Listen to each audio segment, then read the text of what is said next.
네, 안녕하십니까. 돈이 척 붙는 학원 마케팅, 끌리는 블로그 만드는 기초 강좌에 오신 것을 환영합니다. 미리 말씀드리지만요, 블로그를 전혀 안 해보신 원장님들 혹은 블로그를 이제 시작하는데 기초 세팅을 아직 못하신 분들 같은 경우에 이 강연이 좀 도움이 되실 겁니다. 기존에 블로그를 하고 계셨던 원장님들이라면 내가 이런 부분 놓치고 있는지 이런 걸 확인해 보시는 용도로 한번 이 강연을 보시면 좋을 것 같습니다. 그럼 한번 본격적으로 들어가 보도록 할게요. 혹시 아직도 블로그를 안 하시고 계시는 분이라면 저는 블로그를 꼭 하시기를 권장을 드립니다. 이유가 뭐냐면 사실 요새 이제 코로나 때문에 학교에도 학생들이 잘 안 모이다 보니까 어디 가서 어떻게 학부모를 만날 수 있을까요? 학생을 어떻게 만날 수 있을까요? 어떻게 신규 마케팅 방법으로 좋은 것 없을까요? 라고 많이 이야기 하시는데 학교 앞에 나가서 아이들을 만날 수도 없고 사실 요새 마케팅 하기도 좀 많이 눈치가 보여요. 시국이 이런 상황인데 니네는 뭐 아이들 모으는 거에만 혈안이 돼 있느냐. 이럴 때일수록 온전하게 우리 학원에 대한 정보를 쌓아놨던 블로그가 엄마들이 우리 학원에 대해서 조금 더 알게 하기에는 좀 도움이 많이 됩니다. 실제로 그 블로그를 꼭 시작하시기를 권장드리면서 이미 블로그 강연을 듣고 실천을 하고 계시는 원장님들한테 원장님 솔직하게 배우긴 하셨는데 잘 활용하고 계신지 혹은 실제 효과를 보셨는지 많이 여쭤봤어요. 그랬더니 이야기하시는 분들 대다수가 블로그를 왜 시작해야 되는지 말씀하실 때 첫 번째는 네이버가 아무래도 검색 엔진이 우리나라에서 제일 많이 쓰잖아요.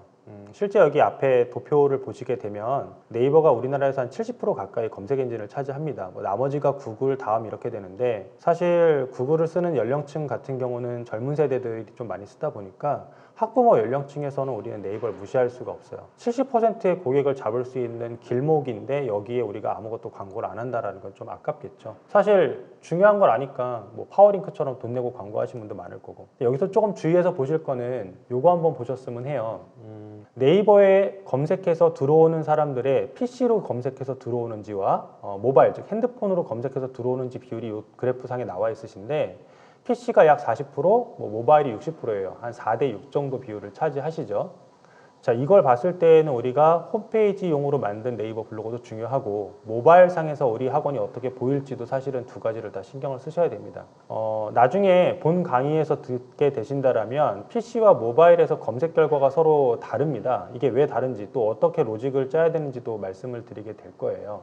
그 부분도 조금 나중에 유념을 하셨으면 좋겠고 어쨌든 우리나라에서는 대다수는 PC나 모바일을 통해서 특히 모바일을 통해서 점유율이 많이 높아지기 때문에 핸드폰에서 쉽게 볼 수 있도록 학원 정보를 좀 잘 짜야 된다.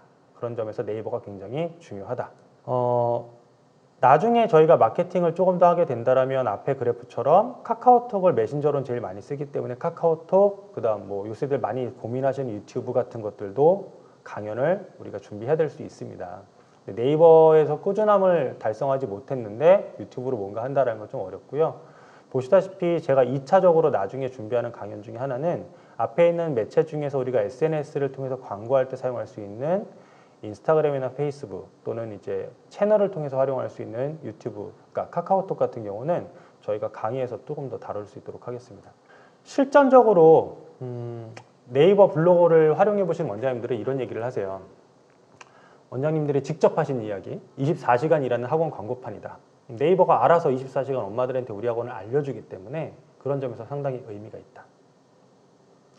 두 번째 원장님 같은 경우도 이런 얘기 하시죠. 특히 이사 오시는 지역, 여러분 원장님 학원의 근처에 신규 아파트 단지가 들어온다거나 신도시 지역에 개설된 학원들 같은 경우에 이 지역을 모르시는 분이 다른 타 도시에서 이사를 오시잖아요. 이런 분 같은 경우 학원 찾을 땐 거의 100% 네이버를 검색해서 들어오신다. 그렇죠. 이런 학생을 무시할 수는 없을 겁니다. 특히 신규 아파트 단지가 있으시다면 꼭 노려보셔야 되는 전략일 거고요. 또 재밌는 얘기를 해주셨는데 신규 강사들도 블로그를 보고 면접 보러 온다고 합니다. 우리 학원에 대해서 어떤 학원인지 알아보고 분위기도 보고 확인한 다음에 내가 일할 만한 곳이구나라고 확인을 하고 면접을 온다고 하니 이게 단순히 홍보 차원을 넘어서서 강사의 원활한 채용을 위해서도 한번 고민해 볼 만한 필요성이 있는 것 같습니다. 또 이런 얘기도 하세요. 재원생한테도 효과가 좋습니다. 초등학교 6학년에서 중1로 넘어가는 이런 특수 경우 같은 경우에 초등 프로그램 하다 중학교 프로그램 하려고 하실 때 좀 이걸 일일이 설명하기가 어려울 수도 있잖아요. 근데 블로그에 이런 걸 미리미리 잘 쌓아두게 되면 이곳은 이런 학원이구나 라고 알고 계시기 때문에 자연스럽게 재원생 홍보 마케팅에도 좀 도움 된다는 얘기 많이 하시고요. 또 다른 원장님 중에 이런 얘기도 하세요. 지역을 좀 넘어설 수 있다. 셔틀을 안 돌리시는 원장님이셨는데 우리 학원에 대해서 잘 이제 블로그에 올리다 보니까 우리 동네 말고 옆 동네에서 셔틀이 없는데도 불구하고 학원을 여기를 오겠다라고 와서 계속 1년 이상 다니고 있다. 마지막으로 이런 원장님들 얘기 중에서 실제 1인 원장님으로 시작하셨던 분이에요. 지금은 강사 2분이 더 있으시고 미술학원 원장님이신데 맨 처음에 시작하실 때 6명으로 학원을 시작을 하셨었습니다.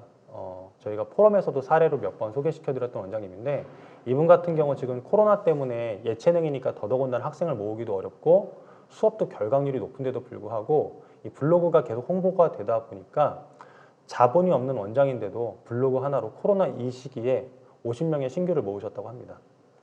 미술학원에서 이 시기에 신규생 50명을 모으셨다고 한다면 블로그를 안 할 이유가 있을까요? 본격적으로 그럼 세팅에 대해서 확인해 볼 수 있도록 하겠습니다. 첫 번째, 아이디부터 좀 세팅하시는 걸 권장을 드려요. 쓰시던 아이디가 있으면 하셔도 되는데 사실 네이버에 대해서 블로그에 대해서 여기저기서 많은 강연을 들어보신 원장님들이라면 아이디는 오래 묵힌 게 좋아요 라는 이야기들도 많이 들어보셨을 거예요. 그래서 그런 부분들까지 한번 짚어보도록 하겠습니다. 네이버 아이디는 일단은 사실 솔직히 오래 묵힌 게 좋긴 합니다. 본인 네이버 아이디가 얼마나 오래된 건지 괜찮은 건지 확인하시는 방법이 일단은 앞에 보시다시피 블로그를 들어가셔서 프로필 히스토리를 확인하시는 방법인데 여기서 하나 말씀을 드릴게요.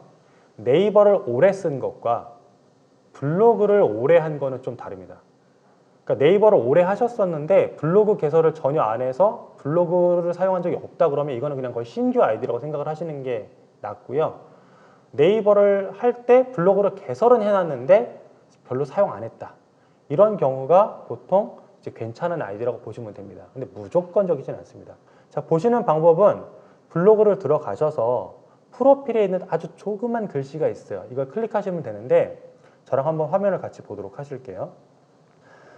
저희 학원 블로그를 들어가 보도록 하겠습니다. 내 블로그를 들어가시면 저희 학원 블로그인데 쭉 내리면 이게 상단에 계실 수도 있어요. 여기에 보시면 이게 조그맣게 프로필이라고 있습니다. 아주 조그만 것이 보이시나요? 요걸 클릭하게 되면 희한한 창이 하나 뜨세요. 여기 보시면 왼쪽에 요걸 클릭하니까 프로필 카테고리라고 하는 항목이 하나 더 생기셨습니다. 네, 아까 요 작은 글씨 클릭했고요. 프로필, 블로그 히스토리, 이웃들의 소개말이라고 되어 있는데 여기에 블로그 히스토리를 클릭해 보시면 네이버 가입한 것이 아니라 이 블로그를 언제적부터 시작했어요라는 히스토리, 즉 역사가 보입니다. 지금 이 아이디 같은 경우는 2010년 9월 8일에 개설은 했어요. 그 다음에 1주년, 2주년, 3주년 하고 2013년도에 제목 변경했으니까 저희가 아마 이때쯤부터 뭔가 해보자라고 좀 했던 것 같아요. 그 다음에 보면 2015년에 제목 한번 바꿨고 그렇게 해서 현재 이 블로그가 2020년 10주년이 된 블로그입니다. 이런 히스토리 상에서 이 히스토리를 보시게 되면 네이버를 가입한 지는 오래되셨는데 실제 블로그 개설을 안 하셨다면 이 히스토리가 없을 수도 있어요. 근데 이제 네이버를 가입하시고 블로그를 사용은 안 하셨어요. 근데 어쨌든 열어본 적은 있어, 내 블로그를. 그러면 이 히스토리가 잡히게 됩니다. 자, 그렇다면 이 히스토리가 있는 블로그, 즉 오래된 블로그가 좋은 건 맞습니다.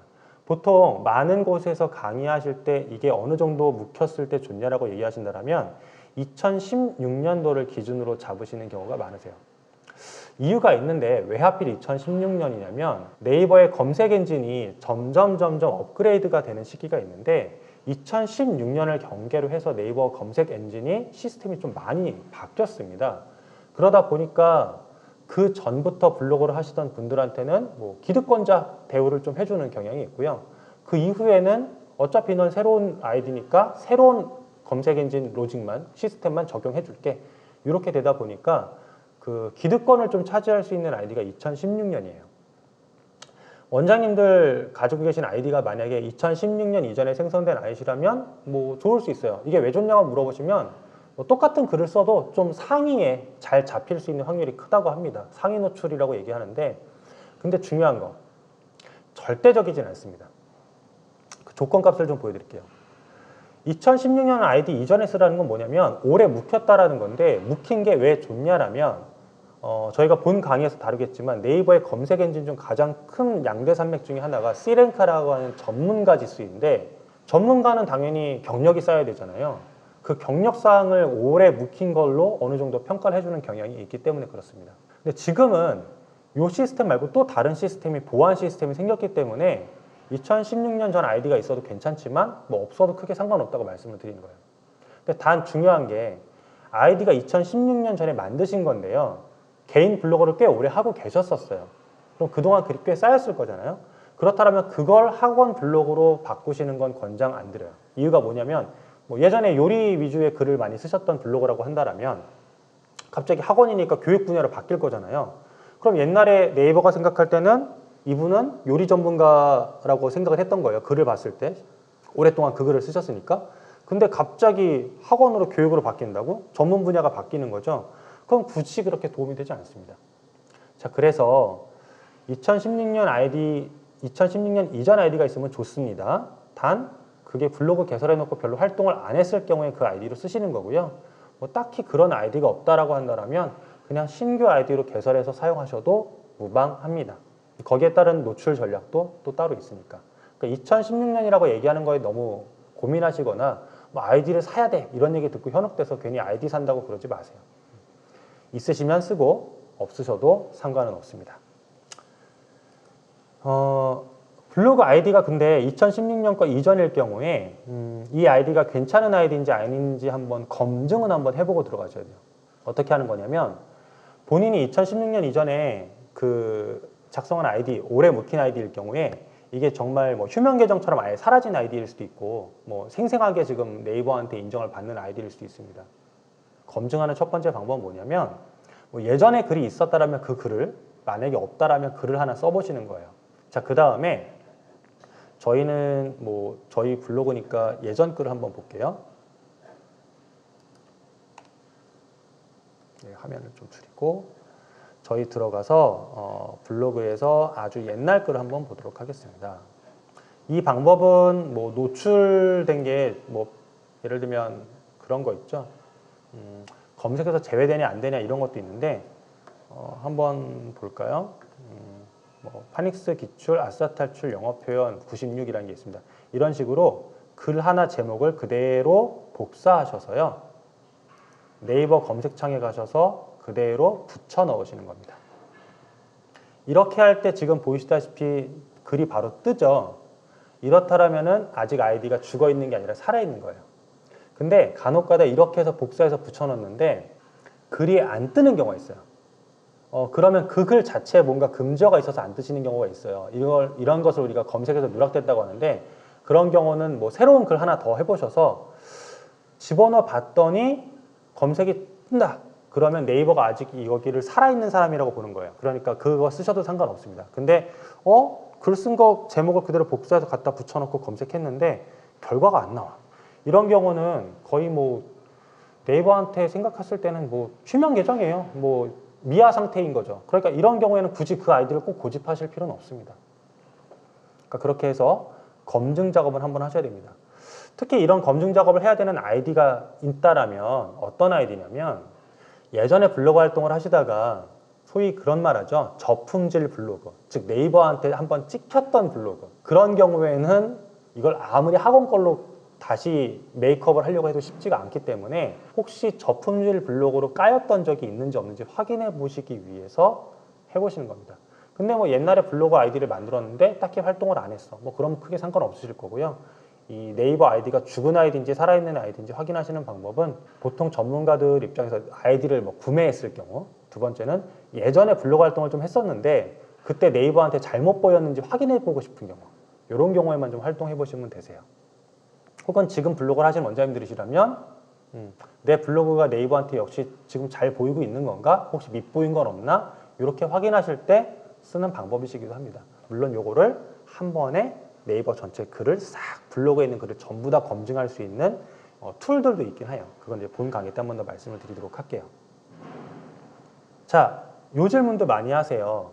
네이버 보통 가입하시게 될 땐 개인 아이디라고 이제 가입을 하게 되는데, 단체 아이디라는 게 있던데요. 단체 아이디는 뭐죠? 원장님들이 네이버에 가입하셨을 때 사용되는 아이디는 그냥 일반적으로 본인 인명, 신상 정보를 넣고 가입하시는 거기 때문에 개인 아이디세요. 네이버에서 개인 아이디가 뭐 특별할 건 없고요. 굳이 하신다면 아까 말씀드렸다시피 2016년 이전에 만든 걸로 묵은 아이디 괜찮은 게 있으면 쓰시고, 없으시면 신규 아이디 쓰셔도 된다고 말씀을 드렸어요. 신규 아이디 쓰실 때에는 뭐 쓰시던 아이디 쓰셔도 되는데, 사생활과 학원을 분리하고 싶다 그러실 경우에는 아이디를 새롭게 만드셔도 상관없습니다. 왜냐하면 네이버는 한 사람당 아이디 3개까지 이제 개설이 가능해요. 단 옛날에는 그냥 3개가 쭉쭉 개설이 됐는데, 지금은 하나 추가 개설하게 되면 마지막 것도 세 번째 거 개설하려면 뭐 한 달 정도 텀이 있어야 되나 그럴 거예요. 만약에 이제 본인 네이버 아이디가 있는데 새로운 아이디를 개설해야 되는 경우는 어떤 경우냐면, 본인 기존에 이제 활동하던 네이버 아이디 같은 경우에 개인적인 이메일이나 뭐 이제 개인적으로 가입한 카페 같은 정보들이 이제 개인 용도로 쓰시던 게 있잖아요. 뭐 1인 원장님이라면 크게 상관이 없겠지만, 만약에 직원하고 같이 블로그를 관리하시거나 이런 상황일 거라면 학원 전용 아이디 하나 만드시는 것도 나쁘진 않습니다. 자, 근데 저희 학원 같은 경우가 단체 아이디를 써요. 어떤 경우냐면, 단체 아이디부터 한번 말씀을 드릴게요. 단체 아이디는 별도 가입하시는 게 아니고, 기존에 가지고 계시던 아이디를 단체 아이디로 바꿔주세요 라고 네이버에 신청하는 겁니다. 보통 단체 아이디라는 개념이 뭐냐면, 법인 또는 사업자 이름으로 가입되는 아이디예요. 그럼 당연히 이거를 전환 신청, 즉 바꿔달라고 얘기할 거면 우리 학원이나 뭐 사업자 등록증이나 요구하는 서류를 몇 장을 제출을 하고 신청을 해야 됩니다. 최대 5명까지 운영자가 등록해요. 뭐 네이버 카페처럼 매니저, 부매니저 있는 것처럼 이 블로그를 관리하는 아이디를 내 아이디 말고도 다른 사람 아이디를 그룹화시켜서 5명까지 이 블로그를 관리하는 아이디로 묶을 수 있습니다. 사실 개인 아이디와 단체 아이디에 크게 차이점은 없는데, 굳이 단체 아이디를 써야 되는 경우는 한 가지 경우라고 보시면 돼요. 말씀드렸다시피 회사들이 신청을 하는 아이디예요. 그럼 이제 보통 대기업 같은 경우들은 단체 아이디 신청을 해서 본인 블로그를 관리합니다. 이유가 뭐냐면, 단체 아이디가 이제 운영자가 여러 명이에요. 그럼 여러 명이 동시에 글을 써도 상관이 없어요. 왜? 그 블로그를 운영하는 관리자로 허락을 받은 사람들이니까. 이게 왜 그러냐면, 만약에 원장님이 개인 아이디로 네이버 블로그를 만드셨는데 직원도 글을 쓰고 동시에 그 아이디로 나도 가입해서 나도 쓰고 있어. 그럼 네이버는 이거는 개인 아이디인데 동시에 두 군데서 로그인을 하네? 그럼 뭐라고 판단할까요? 정보 유출이던가, 이게 너무 상습적으로 일어날 경우에는 얘 블로그를 무슨 너무 상업적으로 쓰려고 하는 것 같은데? 그럴 거면 우리는 단체 아이디라는 제도가 있는데 왜 자꾸 이러지? 라고 생각하는 경향이 있어서 그렇습니다. 그렇게 됐을 경우 네이버가 좋아하지 않고, 그렇게 되면 우리가 쓴 글이 상위 노출되는 경우는 좀 적거든요. 근데 단체 아이디를 만약에 신청하신다면 어떤 경우에 신청하시기를 권장드리냐면, 블로그의 섹션, 즉 카테고리별로 직원들 여러 명이 관리해야 되는 경우, 만약에 동시에 로그인한다 하시더라도요, 학원에서만 로그인 하시는 거라면 뭐 크게 상관없을 수 있어요. 왜냐하면 로그인할 때 사용되는 IP 주소 있죠, 인터넷 주소가 동일한 곳에서 들어갈 거기 때문에 크게 상관이 없는데, 만약에 원장님은 뭐 학관로 강연 오셔서 서울에서 글을 쓰고 계신데 직원이 뭐 이제 학원인 부산에서 동시에 로그인해서 글을 쓰고 있다, 이런 경우라면, 이럴 경우면 차라리 단체 아이디 가입하시는 게 낫습니다. 대다수 이런 경우는 좀 드무실 거예요. 직원들이 블로그를 관리한다 하더라도 학원에서 근무 시간에 관리하겠지 집에 가서까지 글을 쓰는 경우는 잘 없을 거거든요. 그래서 단체 아이디는 대기업 같은 데서 가입하시든가 블로그 전문 관리를 하게 되는 마케팅 대행사 같은 데서 많이 쓰시기 때문에 굳이 이제 단체 아이디를 가입하셔야 되는 경우는 잘 없는데, 원장님들 중에서 프리랜서 활동을 하시면서 외부 강의가 많아서 자주 돌아다니시고 여기저기서 이동을 하면서 글을 자주 쓰신다. 근데 이 블로그를 나만 하는 게 아니라 우리 직원도 좀 사용을 하게 해야 된다. 그런 경우라면 단체 아이디 가입하시는 것도 한번 고민해 보시기를 권장드립니다. 신청 방법은 네이버 고객센터 가시던가 네이버 단체 아이디로 검색하시면 신청창을 바로 찾으실 수 있으니까 그게 어렵지 않으실 거예요. 대다수 원장님은 개인 아이디로 충분하실 것 같습니다. 자, 아이디 설정까지 끝났을 경우에는 카테고리에 대한 얘기를 해볼게요. 카테고리는 블로그에 내가 어떤 주제에 대해서 글을 쓸 건지 리스트를 좀 정하는 걸 우리가 카테고리라고 하는데, 대다수 카테고리를 할 때 블로그에 뭘 쓰지? 쓸 내용이 없어? 뭐 이런 것들 고민하시고 카테고리를 어떻게 나눠야 되는지 좀 많이 고민하세요. 예를 들면 학원에서 시간표 짜는데 뭐 1, 2학년을 묶을지 뭐 3, 4학년을 묶을지 이런 식으로 시간표를 어떻게 짜야 효율적일까, 효과적일까 라는 것을 고민하시는 것과 비슷한데요. 카테고리에도 어떻게 했을 때 조금 더 글을 많이 읽게 하는지 혹은 많이 사람들이 들어올 수 있게 하는지 숨겨진 비밀이 하나 있습니다. 카테고리의 중요성에 대해서 한번 확인해 보신다면 원장님들이 다른 곳에 블로그를 들어가셨을 때 굳이 카테고리를 확인해 보시는 경우는 없어요. 엄마들도 굳이 카테고리를 확인하시는 경우는 잘 없습니다. 그러면 생각해 볼게요. 카테고리를 도대체 언제 사람들이 열어볼까요? 이런 경우 한번 생각해 보시겠어요? 이 블로그에 들어와서 글을 한 편을 봤어요. 근데 글이 너무 마음에 드는 거죠. 근데 이게 보니까 시리즈 글 같아. 다른 글도 있을 것 같아요. 그럼 그 글만 찾아서 읽고 싶을 때 이 글이 속한 곳이 어딘지 목차를 찾아서 거기를 클릭해서 볼 수 있어요. 즉 추가적으로 정보를 원할 때 카테고리를 클릭해서 해당 글을 볼 수 있습니다. 자, 그러면 원하는 정보를 빠르게 찾을 수 있도록 정리를 잘 해주는 게 카테고리의 목적이에요. 그렇다면 학부모 입장에서 어떤 걸 먼저 보고 싶을지 학부모 입장에서 보고 싶은 카테고리를 정해 주셔야 돼요. 대다수 학원의 카테고리는 우리 학원 소개, 뭐 교육 철학, 기타 등 이런 식으로 막 나가는데 원장님 생각해 보세요. 뭐 다른 데 가셔도 그런 거 잘 클릭하시나요? 잘 안 하시죠. 그러니까 엄마가 클릭하고 싶게 만드는 카테고리 설정이 필요합니다. 블로그 활동을 오래 하신 원장님들이라면 자연스럽게 카테고리가 어느 정도 세분화돼서 나눠지시게 될 건데 처음 하시는 분들이라면 제가 지금 설명드린 이 기초 카테고리 3를 중요하게 생각하시기를 바랍니다. 카테고리 설정 방법은요. 블로그에 들어가셔서 블로그 관리창을 보시면 되세요. 그러면 위에 상단 메뉴 중에서 세 번째 메뉴 글 동영상 관리라는 항목이 있고요. 거기에서 왼쪽 두 번째 상단 메뉴 설정이라는 부분이 있습니다. 여기부터 가볼 수 있도록 하겠습니다. 직접 한번 보실게요. 네, 저희 학원 블로그를 다시 보도록 하겠습니다. 블로그 맨 위에 가시면 작은 글씨인데 내 메뉴라고 하는 곳에 관리를 누르시면 되세요. 그러면 블로그 관리창을 들어가십니다. 말씀드렸다시피 맨 위에 있는 메뉴 세 번째 메뉴 글 동영상 관리를 클릭하시고요. 그럼 자동으로 맨쪽에 상단 메뉴 설정이라는 부분이 뜹니다. 자, 상단 메뉴 설정이라는 부분 보면 프롤로그라고 하는 거는 쉽게 말하면 들어가자마자 보이는 대문 같은 거예요. 하셔도 되고 안 하셔도 되고요. 블로그는 필수 항목인데 밑에 보면 저희가 이미 만들어진 카테고리가 있죠. 오른쪽은 지금 비어있는데 이게 뭔지 말씀을 드릴게요. 자, 상단 메뉴라는 건 뭐냐면 저희 학원 블로그 보시면 왼쪽에 요거 보이시나요? 깜빡깜빡이는 부분이 있네요. 새 글을 올려서 그런데 블로그 프롤로그라고 요 부분이 있을 거예요. 작은 글씨. 요거 말고 오른쪽에는 지금 아무것도 없어요. 여기를 뭘로 채울지에 대한 겁니다. 자, 이거는 제가 두 개를 설정했으니까 기본인데 만약에 상단에 엄마들이 항상 보는 교습비 같은 거는 추가해 놓을까? 우리 학원 소식 같은 거 2개 정도 추가할까? 라고 해서 보시면 블로그 카테고리는 합쳐서 4개까지 선택할 수 있습니다. 그러니까 요거 2개 정도 추가해 볼게요. 해보고 확인을 누르면 성공적으로 반영됐습니다. 나오죠? 그럼 저희 학원 블로그를 한번 다시 볼까요? 그러면 네, 여기 이렇게 뜨는 겁니다. 기초 항목 같은 경우 맨 위에 떠요. 이런 걸 설정하는 걸 상단 메뉴라고 설정을 하는 걸 말씀을 드리고요. 보통 이렇게 설정하는 거는 뭐 딱히 중요한 포인트는 아니지만 제가 굳이 말씀을 드리면 엄마들이 항상 기본적으로 물어보는 연락처 내지는 뭐 오시는 길 내지는 학원 교습비 시간표 이런 가장 기본적인 거를 위에 올리시는 것들을 권장을 드릴 것 같아요. 이유가 뭐냐면 블로그는 글을 쓰면 옛날 글은 점점 뒤로 밀려나가잖아요. 근데 이런 글은 항상 우리가 필요한데 매번 새로 쓸 수는 없죠. 그럼 그 글을 갖다가 이렇게 끄집어내시는 방법 괜찮습니다. 자, 그렇게 하는 게 이제 상단 메뉴 설정이고요. 언제든 수정 가능하시니까 넣었다 뺐다 해보시면서 원하시는 메뉴 설정하시면 되고요. 그 다음에 본격적으로 이런 카테고리를 만드는 걸 생각해 볼게요. 카테고리는 왼쪽에 두 번째 블로그란 항목 추가하시면 카테고리 관련 설정이 나옵니다. 보시는 방법은 아까는 요 상단 메뉴 설정하셨죠? 두 번째 메뉴인 블로그를 클릭하시게 되면 이렇게 뜨세요. 카테고리 관련 설정. 자, 이 부분이 굉장히 중요한데 이 부분에 대해서 우리가 한번 얘기해 보도록 하겠습니다. 자, 여기를 클릭하시게 되면 오른쪽에 뭐 페이지당 글 카테고리 관리 설정, 왼쪽에 만든 카테고리들 나오고 오른쪽에 카테고리명, 공개 설정, 뭐 주제 분류, 기타 등등 여러 가지 나옵니다.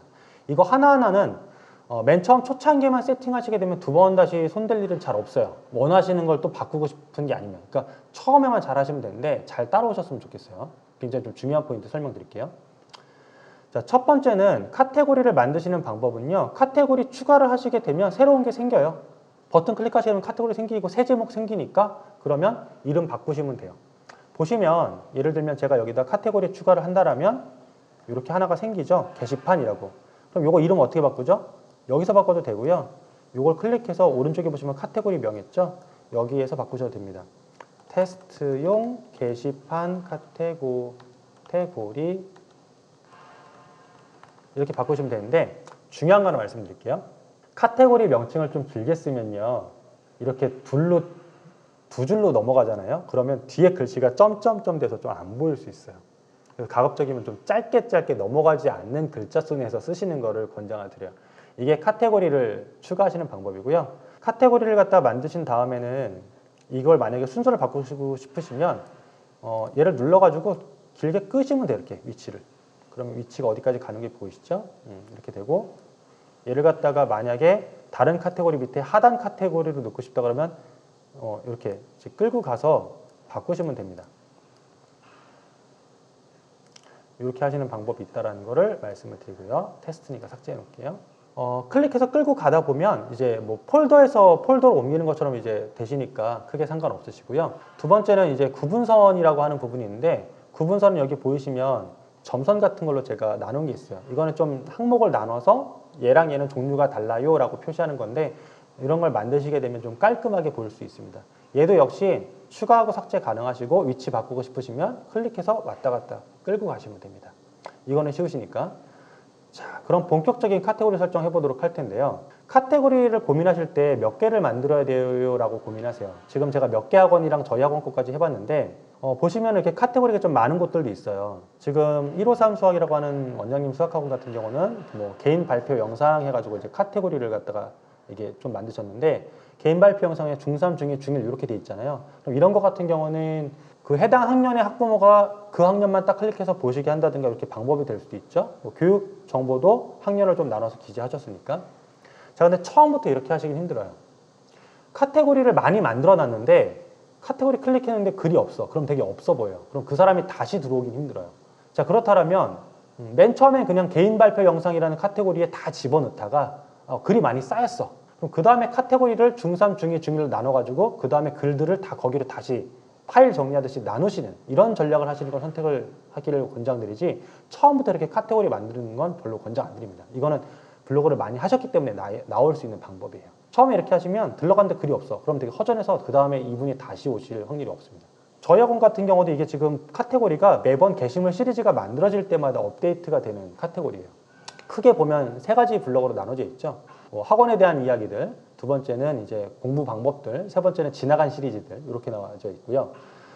세 번째는 이제 블로그 하나로 50명의 신규를 모았다고 하는 이제 미술학원 원장님이신데 딱 보시다시피 이야기하시고 싶은 것만 간단하게 되어 있습니다. 맨 마지막은 제 개인 블로그인데 저도 한 5개 정도 카테고리 만들었습니다. 맨 처음에 블로그를 시작하시는 원장님이시라면 한 3개 정도 카테고리로 시작하시는 걸 권장을 드리고요. 그 다음에 컨텐츠, 즉 글이 쌓이는 거에 따라서 조금 세분화하시는 걸 권장을 드려요. 자, 그러면 처음 시작하시는 분이 3가지 정도의 카테고리 만드시는 게 중요하다고 말씀을 드렸는데 카테고리 3단계 필승 요소를 말씀드립니다. 이것만 따라하세요. 카테고리 맨 처음에 첫 번째는 소개 카테고리를 만드세요. 뭐 저희 학원이라면 뭐 제가 만약에 학원 블로그를 만든다면 첫 번째 카테고리는 뭐 앤디 영어 학원에 대해서 뭐 이 정도예요. 그리고 그 안에 글을 쓸 때 그 안에다가 뭐 학원 소개, 뭐 교습비, 시간표, 원장 인사말, 뭐 교육 철학, 학원에 관련된 거는 그냥 다 거기다 넣는 거예요. 카테고리 안에 글이 여러 개가 들어가니까 그런 학원에 대해서 소개하는 카테고리가 있고요. 거기에다가 이제 학원을 만들고 이제 블로그를 하다 보면 학원 소식 같은 게 올라갈 수 있어요. 뭐 무슨 설명회 했어요. 오늘 무슨 수업 있었어요. 그렇게 해서 글이 쌓이면 나중에는 그 카테고리 안에 이제 뭐 학원 소식 카테고리를 또 만들어서 그쪽으로 글을 정리하든가 이런 겁니다. 첫 번째는 우리 학원에 대해서 어차피 홍보 블로그이기 때문에 우리 학원을 알려주는 글들을 모아놓는 학원 소개 이 카테고리 하나는 필요합니다. 두 번째가 뭐냐면 정보 제공 카테고리입니다.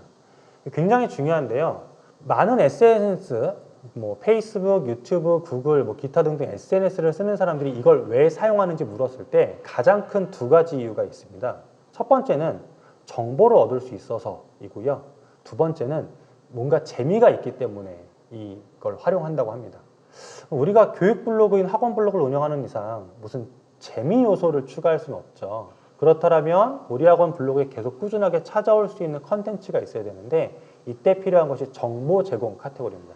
여기에는 학원과 상관없이 원장님들이 교육 전문가로서 뭐 본인 교과목에 대한 공부 정보, 학습 정보, 뭐 근처 학교 정보, 입시 정보 이런 것들을 교육 칼럼식으로 꾸준히 올리시는 카테고리라고 보시면 됩니다.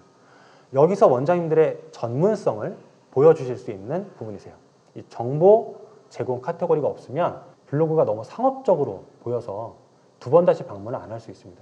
그러니까 꼭 정보 제공 카테고리를 만들어서 원장님의 교육 철학 및 교육 정보 제공을 좀 전문가스럽게 제공하시는 걸 권장을 드립니다. 뭐 이럴 때 정보 제공하기 가장 좋은 건 제가 예전에도 강의했었던 학교 알림이 같은 것들을 활용을 해서 학교에 대해서 분석 자료를 올리시는 것들이 굉장히 괜찮습니다.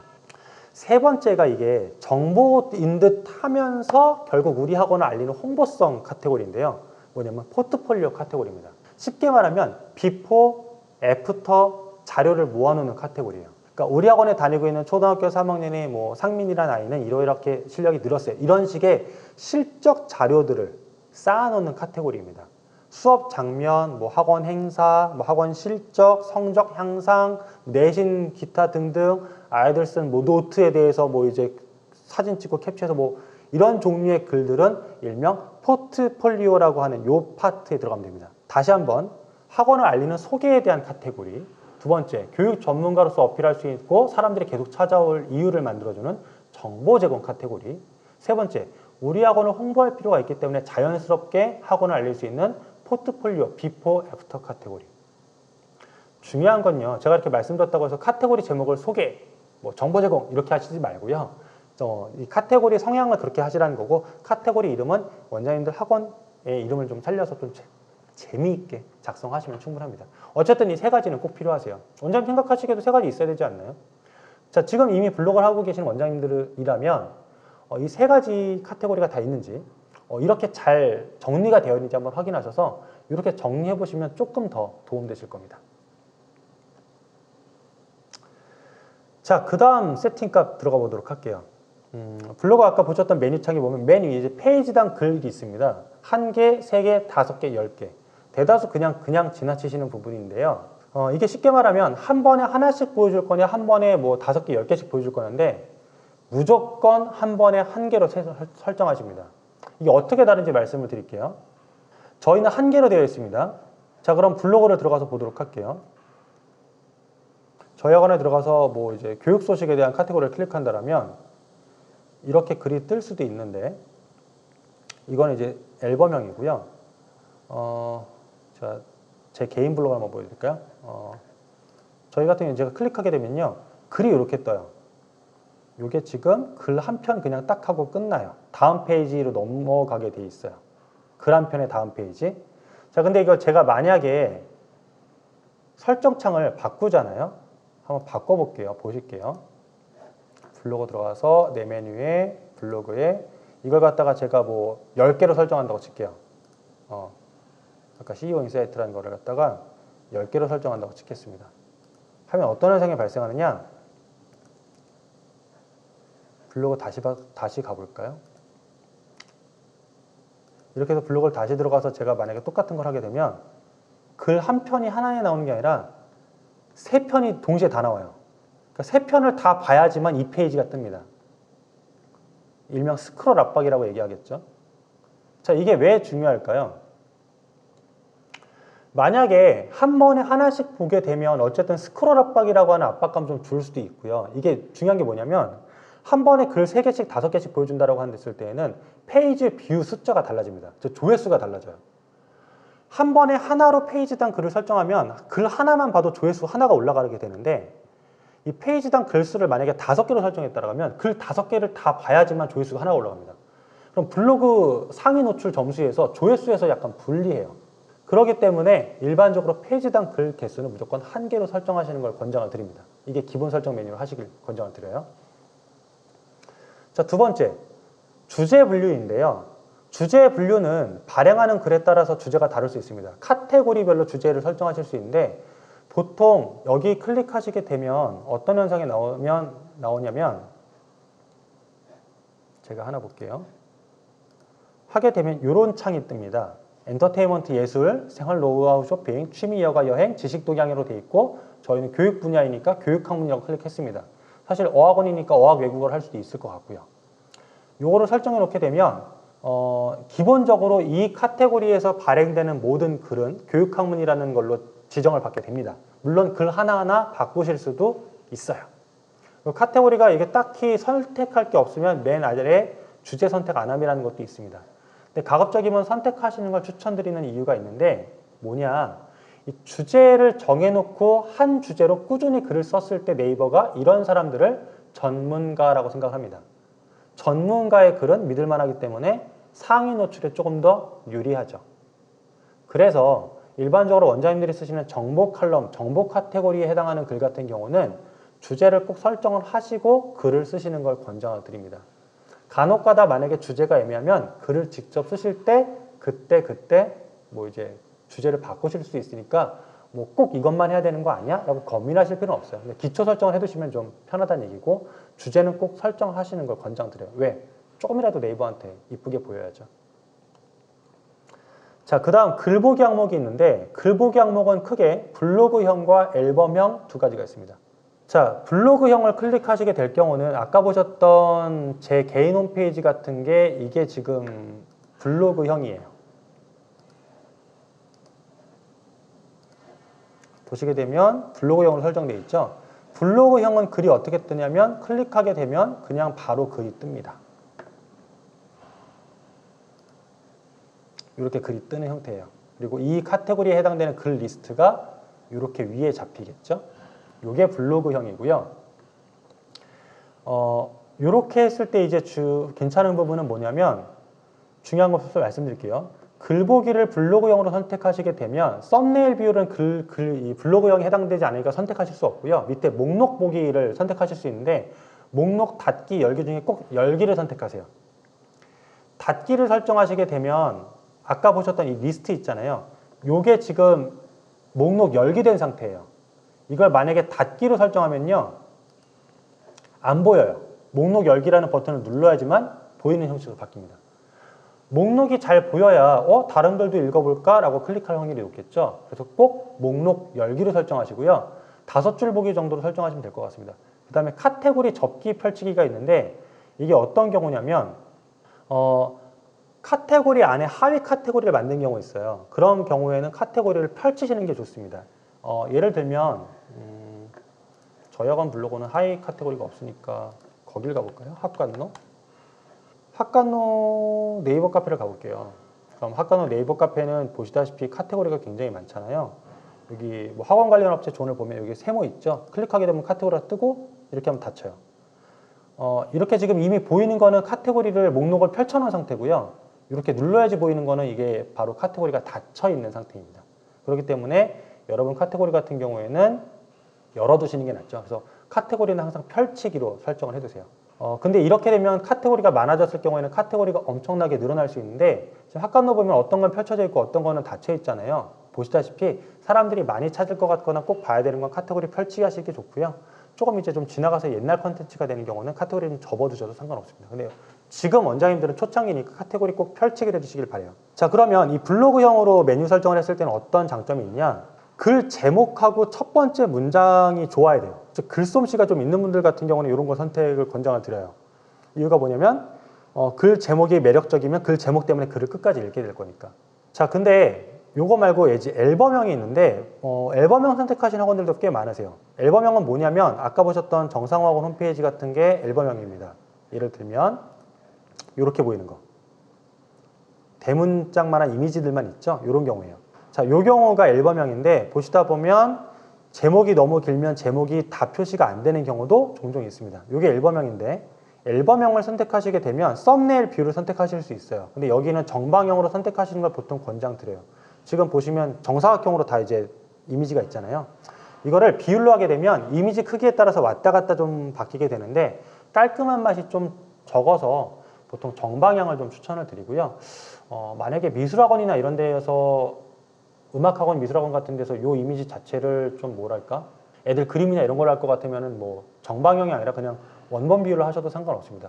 역시 카테고리는 펼치게 되둔 상태이시고요. 이게 참 괜찮은 방법이긴 한데 저희 학원처럼 컨텐츠가 좀 많이 쌓였을 때는 이 앨범형 선택도 괜찮은 방법이고요. 단 아쉬운 게 뭐냐면 어쨌든 저 대문이라고 하는 사각형 이미지 있잖아요. 이걸 만들어야 돼요. 그러니까 좀 디자인을 한다든가 뭐 굳이 깔끔하게 엄청난 디자인 아니어도 이 이미지를 항상 만들어야 되기 때문에 그런 부분을 조금 하셔야 되는 경향이 있어서 불편하시다라면 뭐 굳이 앨범형 하실 필요는 없을 것 같습니다. 나중에 컨텐츠가 좀 쌓이실 때 앨범형 하셔도 괜찮고요. 근데 앨범형을 하던 안 하던 대문 이미지 만드는 건 좀 권장드리는 게 뭐냐면 모바일 화면상에서는 이제 핸드폰 화면이 컴퓨터보다 작기 때문에 이 대문 이미지가 매력적일 때 클릭할 확률이 좀 높아진 경향이 있어요.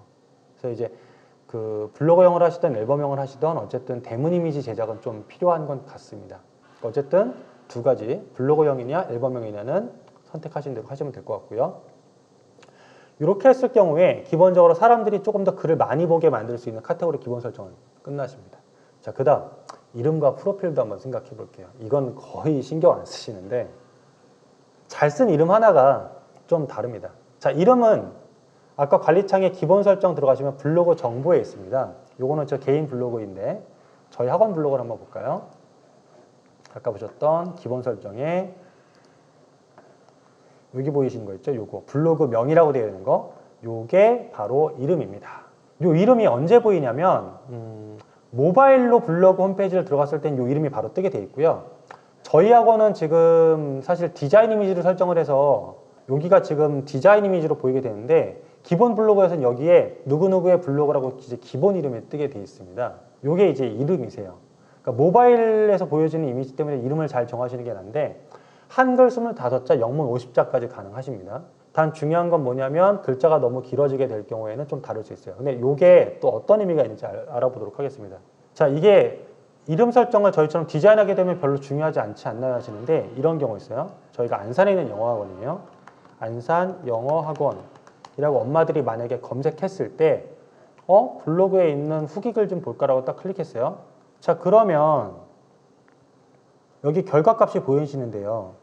요거 있죠. 요거. 공부의 꽃 피우기 느낌표, 뭐 해오름, 뭐 미스티문, 안산 정상화고 요거 있죠. 요게 이름이에요. 자, 지금 보시다면 뭐 그녀의 어떤 하루라고 이름이 되어 있네요. 그럼 이거는 딱 보셨을 때 무슨 어떤 블로그 같으세요? 상업 블로그인지 뭔지 되게 애매하죠? 이거는 힘내자 별이 되자 이런 것도 되게 애매해요. 자, 그래서 여러분들이 만약에 그 학원을 알아볼 거면 이게 안산 정상에서 올린 건가 보네? 그럼 이걸 클릭하시겠죠. 그래서라도 이름이 중요한데 이 이름을 설정하실 때 조금 중요한 게 있습니다. 뭐냐? 글자 수는 25자까지 가능한데요. 아까 보셨던 저 이름 있잖아요. 저게 너무 길면 뒤에가 점점점으로 처리돼요. 그래서 한 초반 10자, 제가 이렇게 저렇게 해봤는데 띄어쓰기 다 포함해서 한 10자까지만 잘 보이고 10자 넘어가는 부분은 다 점점점으로 표시가 돼요. 가급적이면 이름을 만드실 때 학원 명칭이나 이런 임팩트 있는 거는 맨 앞에 10자 이내에 집어넣으시고 뒤에다가 저희가 안산 정상학원만 하는 것보다는 뭐 뒤에다가 이제 조금 우리 학원의 정체성을 나타내는 문장 하나, 카피 문장 같은 거, 우리 학원의 슬로건 같은 거 하나, 요거 하나 추가하시는 게 좋습니다. 저희 학원 같은 경우는 그래서 어떻게 되어 있냐면 안산 정상학원, 안산 넘버원 영어학원 이런 식으로 되어 있는 거예요. 그러니까 블로그를 검색해서 오셨을 때 요게 이제 맨 처음에 대문으로 보이겠죠. 특히 모바일 같은 경우는 실제 블로그 검색했을 때 검색창에는 글자 수 때문에 이 앞에 글자만 보이고 뒤에는 점점점 처리되겠지만 이 정도로 본인 학원의 이름과 그 다음에 학원을 알릴 수 있는 간단한 짧은 문장 포함해서 최종 25자 내로 작성하시는 게 좋습니다. 단 학원명이 직관적이지 않으신 경우 있어요. 예를 들면은 뭐 아까 같은 경우 이제 아르코 미술학원이에요. 근데 아르코만 쓰셨어. 그럼 아르코만 봤을 때는 엄마들이 정체성이 뭔지 몰라요. 그럴 경우에는 뒤에 뭐 수학학원, 미술학원 이렇게 좀 붙여서 학원이라는 느낌을 정확하게 내고 그 다음에 슬로건을 붙여주시는 것으로 하는 걸 권장드릴 것 같습니다. 왜냐하면 아까 그 학원 찾아볼게요. 두정동 미술학원 그 아르코 원장님이신데요. 그 원장님 미술학원 명칭이 요거예요. 이렇게 되어 있는데 뒤에 점점점 보이시죠? 이게 지금 잘려서 그래요. 근데 이게 지금 보면은 이렇게 봤을 때에는 요 미술 전문 교육이라고 되어 있으니까 이게 학생 대상인지 아이들 대상인지 뭔지 좀 어렵게 생각하실 수도 있기 때문에 요 앞에다가 잘 살리는 걸 권장을 드린 거예요. 여기 같은 경우 뭐 천안 메타코드 미술학원이니까 학원 건가 보네 하고 클릭하시겠죠? 얘네 같은 경우는 아이세움이라고 되어 있는데 아이세움이 뭔지 몰라요. 그러면 이제 좀 애매할 수 있으니까. 그래서 요 앞에 명칭을 좀 잘 살리시는 걸 권장을 드립니다. 자, 이름을 잘 만드셨을 경우에 소개글이 또 중요합니다. 이 소개글이 어디냐면 블로그 하단에 있는 부분인데, 자, 여러분 보실게요. 저희 학원 같은 경우는 블로그 하단에 요 부분 있죠, 요 부분. 안산에서 11년째 가장 많은 학생, 요 부분이 소개글입니다. 이거를 아까 거기서 수정하실 수 있는데요. 한글 기준 200자까지 가능하세요. 근데 여기에다가 보통 안녕하세요, 어느 지역의 무슨 학원입니다, 연락주세요, 이런 멘트 쓰시는 원장님들 계신데 의미 없습니다. 혹은 여기에다가 뭐 카카오톡 아이디를 쓰신다거나 뭐 이런 경우 의미 없습니다. 왜냐면 클릭해서 클릭창이 넘어갈 수 있는 부분도 아니기 때문에. 참 여기 정말 적극 활용하셔야 되는데 어떻게 쓰느냐? 첫 번째는 200자라는 걸 생각을 하셔야 돼요. 그래서 학원의 교육 철학을 녹여내시고 우리 학원을 어필할 수 있는 실적이나 전문성 같은 정보들을 어필하시는 게 좀 좋습니다. 제가 다른 업종들도 찾아봤는데요. 볼까요? 변호사 같은 분들이 좀 많이 하시던데, 건축법 전문 변호사. 제가 다른 강연에서 봤던 건데 그분이 이거 하시더라고요. 이분 같은 경우는 이제 전문 직종이니까 굉장히 중요하시겠죠. 이분이시네요. 보시면 이분 보세요. 이분은 사진이 뭔죠? 딱 클릭하면 크게 보이는데 사진이 본인 얼굴 사진이 아니라 본인 실적이다 무슨 전문 분야 등록증 사진 같은 거세요. 그럼 이것만 봐도 이분이 이쪽 분야 전문가구나 라고 이제 뭐 검증이 된다거나 좀 믿을만 하시겠죠. 그 다음에 보면은 본인의 실적이라든가 본인이 어떤 마음으로 이 일을 하는지, 그 다음에 약간 튕기는 전략도 있고 해서 전화번호까지 이렇게 기록이 되어 있습니다. 어쨌든 이걸 딱 읽고서 괜찮다라면 연락하게 만들어야 되는데 뭐 언제든 연락 주세요, 저희는 초중고 영어학원이에요, 이런 식의 어필은 애매모호할 수 있기 때문에 원장님들 학원에서 가장 중요하게 생각하는 포인트, 교육 철학을 좀 녹여내시는 걸 권장을 드려요. 저희는 이렇게 했어요. 안산에서 11년째, 11년이라는 전통성을 좀 강조했고 학생 수가 제일 많다. 그다음에 학년별로 반이 다른 수업, 뭐 파닉스부터 고3 수능까지 뭐 영어로 수업하는 저희 학원에서 항상 상담할 때 엄마들 반응이 좋은 멘트 넣고, 그 다음에 뭐 자녀교육 관심 많은 분만 연락 주세요, 뭐 이런 식으로 한 거죠. 이런 식으로 하는 것들이 프로필에서 중요합니다. 그래서 그냥 누구누구 학원입니다, 초중고 있습니다, 어디 위치합니다, 이런 거 말고 교육 철학, 전문성 이런 것들을 보여줄 수 있는 멘트를 좀 녹여내시기를 바래요. 그리고 이거 수시로 바꾸실 수 있잖아요. 그러면은 뭐 최근에 입시 결과가 좋았을 땐 2020년 기말고사 뭐 전 학생 무슨 달성 이런 거 갖다가 좀 그때그때 어필하셔서 업데이트 하시는 것도 방법이고, 저는 이거 개인 블로그이기 때문에 제 사진을 업데이트 했지만 원장님들 같으신 경우는 뭐 다른 것도 괜찮죠. 그리고 사진도 한번 얘기해 볼게요. 사진은 사실 아무거나 쓰셔도 상관없는데 절대 쓰시면 안 되는 사진을 말씀드리겠습니다. 저화질 사진 쓰지 마세요. 특히 저화질 사진이 어떤 경우가 있냐면 핸드폰으로 찍었는데 어플로 보정 많이 한 사진, 특히 스티커 같은 거 찍은 사진 같은 경우, 꾸미기 들어간 사진 이런 거 쓰신 경우 있어요. 필터가 너무 많은 사진 없을 것 같으시죠? 생각보다 많이 쓰세요. 학원 블로그로 하시는 분은 좀 적은데 1인 원장님 같으신 경우는 저화질 사진 쓰시는 경우가 많아요. 한번 볼까요? 뭐 공부방 뭐 이게 공부방 창업 필수, 뭐 영어 강사 스토리니까 공부방이신 것 같네요. 이분 프로필 한번 볼까요? 사진이 아예 없으시네요. 사진이 아예 없죠. 이것도 조금 이제 이분 볼까요? 램프 요정인데 소개글도 없으시죠. 사진만 있고.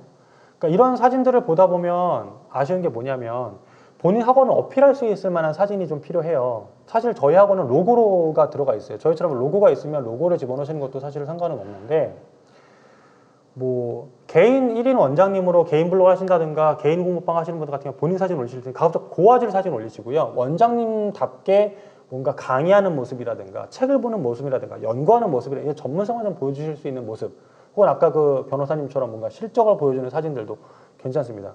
그러니까 소개와 어울리는 사진을 골라주세요. 저희 같은 경우에 밑에 이제 학원은 뭐 11년간 영어로 수업한 이런 식의 소개글이 있었잖아요. 그럼 이제 그런 것과 연관되는 이미지, 아이들이 영어로 재밌게 수업하는 장면 사진을 올리는 것도 괜찮은 전략일 수도 있겠죠. 그래서 소개글하고 프로필 사진이 좀 맞아 떨어지게. 여러분들 카카오톡 프로필은 신경 쓰시지 않나요? 얘도 그만큼 신경 써주시는 게 중요합니다. 똑같이 어필이 될 거니까. 이 사진이 원장님들이 어디다 댓글을 다시거나 글을 쓰실 때마다 이 사진이 동그라미 안에 들어갈 거기 때문에 좀 신경 써주시는 게 좋아요. 절대 사용하면 안 되는 사진만 쓰시고요. 혹시 지금 내 사진 뭐였지? 궁금하시다라면 들어가서 확인해 보세요. 생각보다 사진 신경 안 쓰시는 원장님 너무 많습니다. 학원인데 전혀 상관없는 무슨 바닷가 사진 같은 거를 프로필 사진을 하시는 분들도 많고. 제발 사진은 좀 깔끔한 거. 마지막 디자인에 대한 부분 좀 얘기해 보도록 하겠습니다. 블로그 강의를 가시게 되면 대다수가 디자인적인 부분에서 좀 시간을 많이 할애해요. 그리고 블로그 강의를 했을 때 실습 강의가 있으면 메뉴를 어떻게 옮기고 설정하고 이런 부분들 많이 얘기하시죠. 실제로 블로그 꾸미기 채널에서 이걸 쓰시게 되는데, 예를 들면은 여기 꾸미기 설정이라는 부분 가시게 되면 이 부분 있죠. 이 부분에 이거 어떻게 바꿔요? 뭘 어떻게 해야 돼요? 이 부분을 많이 신경 쓰세요. 저희 것도 딱 보시면 좀 복잡해 보이시잖아요. 근데 블로그 디자인 1년에 몇 번 바꿀 것 같으세요? 저는 제 강의에 오셨을 때 블로그 디자인에 대해서는 강의를 1일도 안 합니다. 이유가 있는데 뭐냐? 제가 원장님들한테 블로그 디자인을 알려드린다고 했을 때 원장님 거 배우셔서 몇 시간 걸려서 블로그 디자인 하실 수 있을 것 같습니까? 어렵습니다. 한 6시간 걸린다고요? 이렇게 생각해 볼게요. 제가 가르쳐 들어가 6시간 만에 블로그 했는데 다음번에 디자인 또 바꾸고 싶어. 한 1년 후에요. 그럼 그 사이 또 까먹으세요. 그럼 처음부터 또 해야 돼. 이렇게 물어볼게요. 원장님은 5시간, 6시간 걸려서 블로그를 만드신다면 원장님 1시간에 원장님 인건비가 얼마인가요? 한 시간당 3만 원보다 싸세요? 원장님 1시간 근무했을 때 인건비가? 당연히 비싸실 거려. 원장님이신데 그냥 외주 맡기세요. 지식거래소 크몽이라는 곳들이 있습니다. 네이버에서 그냥 크몽이라고 찾으시면 나오는 곳들인데요. 사실 많은 부분을 외주를 맡길 수 있는 부분이에요. 프리랜서 마켓. 들어가시게 되면 이렇게 여러 가지 항목이 있고 디자인을 클릭하시게 되면 여기에 블로그 디자인 하시는 분들이 있어요. 여기 보면 블로그 SNS 디자인 있네요. 블로그 디자인. 하시게 되면 여러 사람이 있잖아요. 제 개인 블로그도 여기에서 주문해서 맡긴 건데 저는 그냥 후기 제일 많은 분한테서 이분이 2,600개 후기여서 그냥 이분 거 못 가라고 해서 갔어요. 제가 아까 왜 시간당 3만 원이 넘는지 안 넘는지 물어봤냐면 여기 갔더니 가격은 5만 원 돼 있지만 사실 그쵸? 좀 괜찮은 거 하려면 가격표를 봤더니 여기 보니까 프리미엄이 15만 원이었어요. 그래서 15만 원 줬고 제가 성격이 급해서 여기 보면 급행비 있어요. 3만 원. 18만 원 주고서 이틀 만에 블로그 디자인 그냥 뚝딱 완성됐어요. 원장님 1시간에 3만 원 이상 더 하시잖아요. 인건비가. 아니 그럼 원장님이 본인이 인건비가 원장님 인건비가 1시간에 강연했을 때 한 50만 원이라고 칩시다. 그럼 50만 원 일을 하실 수 있는 분이 왜 시간당 3만 원짜리 일을 하시냐는 거죠. 그냥 외주 맡기세요. 더 전문가적이고 더 깔끔합니다. 1년에 한 번이면 충분하고. 포트폴리오 보시고요. 관심 있는 블로그 보시고 이런 식으로 디자인해 주세요 하면 되는데 단 중요한 거 있습니다. 지금 블로그 처음 하시는 원장님들이라면 지금 블로그 디자인 맡기는 거 권장 안 드립니다. 절대. 이유가 뭐냐? 아까 그 블로그만으로 학생 50명 모았다는 원장님 같은 경우는 블로그 디자인 없었어요. 아무것도 없어요. 간판도 없고 아무것도 없어요. 블로그 디자인 없었어요. 블로그 디자인 누가 확인할 것 같으세요? 원장님들이나 경쟁학원 들어가서 블로그 디자인이 좋는 나쁜 애, 좋아 보이는 나쁜 애 신경 쓰시지 엄마들은 블로그 디자인 신경 안 씁니다. 특히 모바일로 들어가게 되면 블로그 디자인 안 보여요. 블로그 디자인 지금 막 하려고 조바심 내지 마시고 이거에 너무 신경 팔지 마세요. 두 번째는 왜 그러냐면 블로그 디자인을 하게 되면 아까 그 클릭하는 창이 있죠. 그게 카테고리가 다 세분화되어 있어야지만 디자인을 맡겼을 때 깔끔하게 나와요. 나중에 카테고리 추가하시게 되면 디자인 또 바꿔야 돼요. 그래서 블로그를 최소한 한 석 달이라도 이상 3개월이라도 해보시고 카테고리가 어느 정도 나왔을 때 그때 주문하시는 게 가성비가 훨씬 좋습니다. 1년 동안 디자인 없이도 블로그 글을 잘 쓴 것만으로도 학생을 모으시는 원장님들 충분히 계셨어요. 그러니까 블로그 디자인에 너무 목매달지 마시고 블로그 활동부터 하신 다음에 나중에 디자인 의뢰하시는 걸 추천을 드립니다. 여기 가서 하시게 되면 모바일 세팅까지 해주는 곳들도 있고 가격 경쟁력이 있으니까 잘 보시고 관심 있는 곳들, 괜찮은 곳들, 후기 괜찮은 곳들에 주문하시면 됩니다. 이 사람들도 이걸로 돈 버시는 분들이라 함부로 하진 않습니다. 단 괜찮은 걸 하시고 싶으시면 어쨌든 디자이너하고 얘기할 때는 원장님이 이런 식으로 해주세요 라고 많이 보셔야 돼요. 샘플을 좀 저 이런 느낌 원해요 라고. 그게 정확할수록 원장님이 원하시는 디자인 나올 수 있습니다. 절대 시간당 3만 원짜리 일을 하지 마세요. 그냥 맡기세요. 자, 여기까지가 블로그에 대한 기본 세팅인데요. 지금 말씀드린 거 잘 체크해서 이 세팅만 좀 잘 해도 노출 횟수가 증가할 수 있습니다. 학부모가 좀 더 잘 보일 수 있어요. 기초 강의라고 말씀을 드렸긴 했지만 어떻게 보면 좀 중요한 부분입니다. 그럼 제가 23일 날 오프라인에서 다루게 될 부분들에 대해서 간단하게 말씀을 드리면 크게 3가지로 다루게 될 텐데, 심화 강의에서 주로 다루게 될 내용은 첫 번째는 네이버 마음을 잡는 법을 할 겁니다. 네이버한테 어떻게 잘 보여야 똑같은 글을 올려도 상위 노출될지, 상위 노출 전략을 좀 파고 들어갈 거예요. 네이버 시스템도 분석을 할 거고, 최근에 5월달에 업데이트된 네이버 인공지능 시스템도 분석해서 거기에서 벗어나지 않는 글을 쓰는 방법들 같은 경우도 우리가 공부하게 될 겁니다. 그래야 상위 노출이 되니까. 두 번째는 상위 노출이 된다고 중요한 게 아니라 그 글을 보는 엄마들이 그 글에 고개를 끄덕여 가면서 학원에 관심을 가질 수 있는 글을 꾸준히 쓸 수 있어야 돼요. 블로그를 할 때 가장 어려운 게 뭐냐면 블로그를 꾸준히 하는 게 제일 어렵습니다. 어떻게 하면 꾸준히 할 수 있는지, 혹은 한 번에 2개, 3개 블로그를 동시에 운영하는 방법은 뭔지, 이것도 알려드릴 수 있도록 하겠습니다. 마지막은 뭐냐면 대다수 블로그 초창기에는 조회수를 많이 신경 쓰세요. 그래서 제가 네이버 로직도 알려드린다고 말씀을 드렸지만 더욱 중요한 게 뭐냐, 글 한 편이라도 제대로 써서 이걸 보고 실제 엄마가 전화하게 만드는 게 중요합니다. 보통 전환율이죠. 글만 보고 좋았어 하고 나가시는 게 아니라 글을 보고 학원에 관심이 생겨서 결국 등록까지 하게 만드는 전략, 네이버를 마케팅적으로 활용하는 전략, 여기까지 해야 정말 블로그가 원장님들 사업에 도움이 되실 겁니다. 제가 블로그를 참 여기저기서 굉장히 많이 공부했고, 블로그 공부하는 데 쓴 강연료나 책값만 하더라도 거의 한 돈 1,000만 원 가까이 돼요. 사실 제 블로그 강연을 모든 분이 다 들으실 수 없고 시간도 안 맞고 혹은 수강료가 부담이 되신 분도 있을 텐데, 분명한 건 이겁니다. 제 블로그를 강연을 들으시고 이 블로그 배워서 학생 2명 등록, 학생 2명, 3명 등록 못 시킬 것 같으세요? 이 블로그 꾸준히 했을 때 2명, 3명 등록시킬 수 있다는 확신도 없으신가요? 그러시면 듣지 마세요. 권장 안 드립니다. 확실한 건 이 블로그를 해서 학생 2명, 3명 등록하실 수 있다. 2명, 3명 학원비가 제 학원 지금 블로그 강의 수강료랑 비슷하다고 생각하신다면 훨씬 더 많이 벌어가시게 될 겁니다. 제가 강의 속에서 말씀드렸다시피 여러분 학생 2명, 3명 수강료 내시고 그 10배, 20명, 30명 학생 모으실 수 있도록 확실하게 끌고 가도록 하겠습니다. 23일 날 뵙도록 하겠습니다. 감사합니다.